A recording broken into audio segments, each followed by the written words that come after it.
Man. Ya bang. Awak nak buat apa tu, Man? Okey bang. Hari ni saya nak tunjuk cara kita buat kopi tinggi. Cara nak buat kopi tinggi? Ha. Baik, Man. Buat susu dulu. Oh, ni signature kita, Man. Betul. Susu, Man. Pekat campur susu cair. Susu pekat sampai susu cair, Man. Dia ada manis-manis lemak. Manis lemak. Tu kita ambil dia punya filter. Kopi. Kopi, Man. Di Oh, kopi ni- ni kita guna Ipoh kopi. Ipoh kopi, Man. Oh, ni yang special tu. Tap dia. Bagi dia padat. Okey.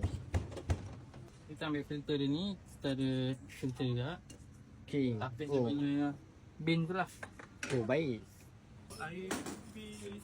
Air panas. Panas, kan? Ni lah sebab nama dia kopi tinggi. Oh, kopi tinggi. Sebab dia bertinggi kat atas, Man. Tinggi. Oh, baik. Masya Allah.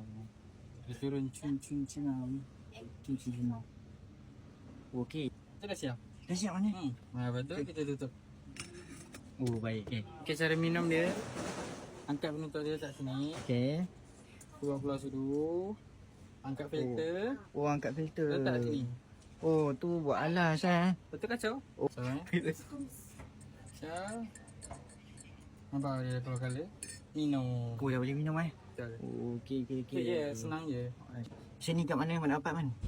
Kat Kopi Tiam dua budak dapur. Kopi Tu tiam beli. tu budak dapur, Kopi tiam tu beli, Hmm. Buka setiap hari kecuali hari Jumaat. Betul. Betul. Dari pukul apa, Man? 7.30 sampai 12.30 untuk breakfast lah. Untuk breakfast. Kalau lunch 10 sampai 4. Tapi kopi tenggek ni sampai pukul apa, Man? Sampai pukul 4. Sampai pukul 4 pun boleh dapat, Man. 7.30 sampai pukul 4, Man. Betul. Baik, Man. Saya minum dulu, Man. Okey. Bismillah. Pilih Americano. Tiga. Pilih Americano.